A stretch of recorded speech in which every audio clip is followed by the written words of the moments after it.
मेरे प्यारे बच्चों, इस पोस्ट में हम प्रेरणादायक कहानियां शेयर कर रहे हैं। जीवन में प्रेरक कहानियों का एक अलग ही महत्व है। जीवन में अक्सर ऐसे क्षण आते हैं जब हम स्वयं को निराशा के भंवर में फंसा पाते हैं। ऐसे में किसी के बोले गए प्रेरक शब्द या कहीं लिखे प्रेरक वाक्य या फिर प्रेरणादायक कहानियां हमें निराशा के उस भंवर से बाहर निकालकर नए जोश का संचार करती हैं। एक समय की बात है। एक राज्य में एक प्रतापी राजा राज करता था। एक दिन उसके दरबार में एक विदेशी आगंतुक आया और उसने राजा को एक सुंदर पत्थर उपहार स्वरूप प्रदान किया। राजा वह पत्थर देख बहुत प्रसन्न हुआ। उसने उस पत्थर से भगवान विष्णु की प्रतिमा का निर्माण कर उसे राज्य के मंदिर में स्थापित करने का निर्णय लिया और प्रतिमा निर्माण का कार्य राज्य के महामंत्री को सौंप दिया। महामंत्री गांव के सर्वश्रेष्ठ मूर्तिकार के पास गया और उसे वह पत्थर देते हुए बोला, महाराज, मंदिर में भगवान विष्णु की प्रतिमा स्थापित करना चाहते हैं। 7 दिवस के भीतर इस पत्थर से भगवान विष्णु की प्रतिमा तैयार कर राजमहल पहुंचा देना। इसके लिए तुम्हें 50 स्वर्ण मुद्राएं दी जाएंगी।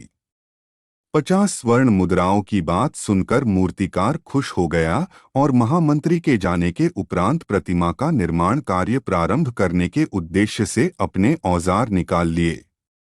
अपने औजारों में से उसने एक हथौड़ा लिया और पत्थर तोड़ने के लिए उस पर हथौड़े से वार करने लगा, किंतु पत्थर जस का तस रहा। मूर्तिकार ने हथौड़े के कई वार पत्थर पर किए, किंतु पत्थर नहीं टूटा। 50 बार प्रयास करने के उपरांत मूर्तिकार ने अंतिम बार प्रयास करने के उद्देश्य से हथौड़ा उठाया, किंतु यह सोचकर हथौड़े पर प्रहार करने के पूर्व ही उसने हाथ खींच लिया कि जब 50 बार वार करने से पत्थर नहीं टूटा तो अब क्या टूटेगा। वह पत्थर लेकर वापस महामंत्री के पास गया और उसे यह कह वापस कर आया कि इस पत्थर को तोड़ना नामुमकिन है, इसलिए इससे भगवान विष्णु की प्रतिमा नहीं बन सकती। महामंत्री को राजा का आदेश हर स्थिति में पूर्ण करना था, इसलिए उसने भगवान विष्णु की प्रतिमा निर्मित करने का कार्य गांव के एक साधारण से मूर्तिकार को सौंप दिया। पत्थर लेकर मूर्तिकार ने महामंत्री के सामने ही उस पर हथौड़े से प्रहार किया और वह पत्थर एक बार में ही टूट गया। पत्थर टूटने के बाद मूर्तिकार प्रतिमा बनाने में जुट गया। इधर महामंत्री सोचने लगा कि काश पहले मूर्तिकार ने एक अंतिम प्रयास और किया होता तो सफल हो गया होता और 50 स्वर्ण मुद्राओं का हकदार बनता। तो बताइए, आपने इस कहानी से क्या सीखा? बिल्कुल सही।